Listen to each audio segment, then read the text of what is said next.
Hello दोस्तों। आज हम साइंस का पहला chapter periodic classification of elements पढ़ने वाले हैं। आज हम बहुत सी नई चीज़ें सीखने वाले हैं। पहला, क्लासिफिकेशन ऑफ एलिमेंट्स।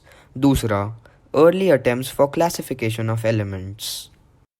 दोस्तों, जैसा ही हमने बहुत से एलिमेंट्स पदार्थों के बारे में पढ़ा तथा ऐसे बहुत से एलिमेंट्स हैं जिन्हें हम अपने रोज़ की ज़िंदगी में इस्तेमाल करते हैं, जैसे सोना, चांदी, एल्युमिनियम आदि।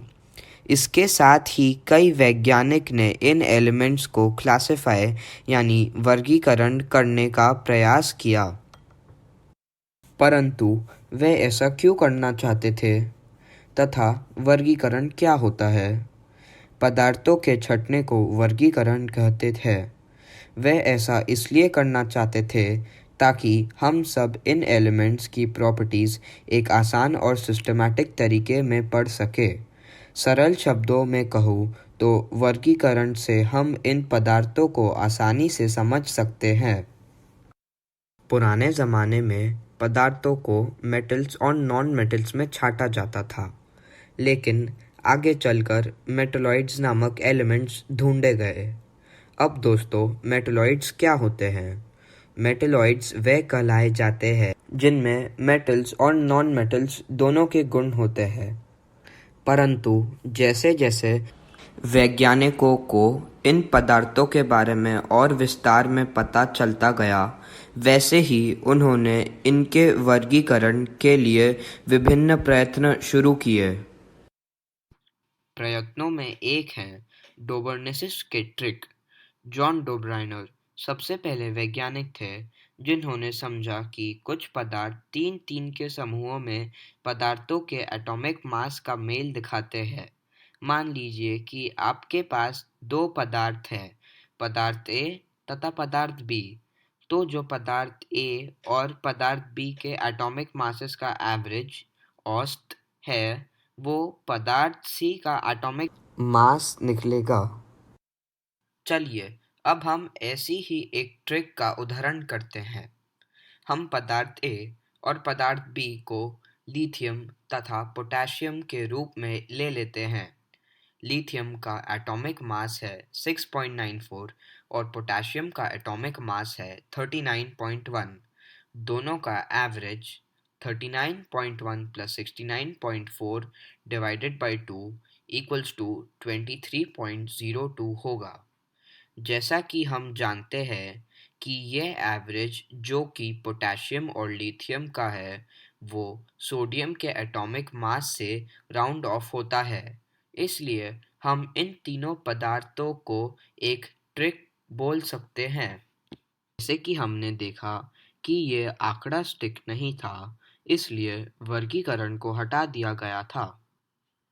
अब हम चलते हैं ऐसी ही दूसरे वर्गीकरण के प्रयत्न पर, जो कि है न्यूलैंड्स लॉ ऑफ ऑक्टेव।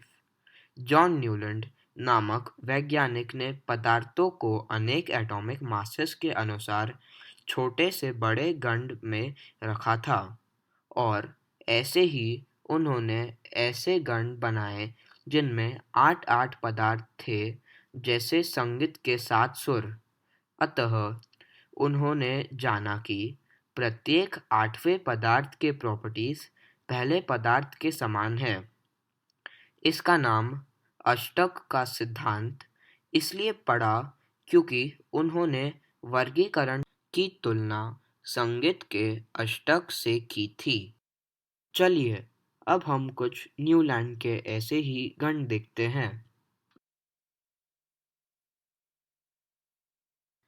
इस वर्गीकरण के फायदे के साथ कुछ कमियां भी थी। चलिए, अब हम इन कुछ कमियों पे नज़र डालते हैं।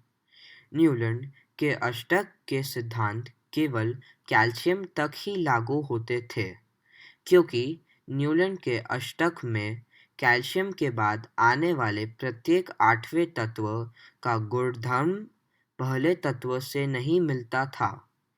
न्यूलैंड ने कोबाल्ट CO तथा निकल Na के समान गुणधर्म के आधार पर एक समूह में रखा, जबकि लोहा आयन, जिसका गुणधर्म कोबाल्ट 6 तथा निकल Na के समान ही है, को इन दोनों तत्वों से काफी दूर पर रखा। ऐसा लगता है कि न्यूलैंड ने माना कि प्राकृतिक में केवल 56 तत्व ही विद्यमान हैं। बाद के तीनों में अन्य कई तत्वों के खोज के बाद पाया गया कि अनेक गुणधर्म न्यूलैंड के अष्टक के सिद्धांत से मेल नहीं खाते हैं। अर्थात इस वर्गीकरण ने नए पदार्थ के खोज के लिए कोई रास्ता न छोड़ा। तो दोस्तों, मैं आशा करता हूँ कि मेरे द्वारा पढ़ाई गई चीज़ें आपको अच्छी तरह से समझ आई है। इस वीडियो को देखने के लिए आपका धन्यवाद। सेंटर पॉइंट स्कूल की तरफ से शुभकामनाएं।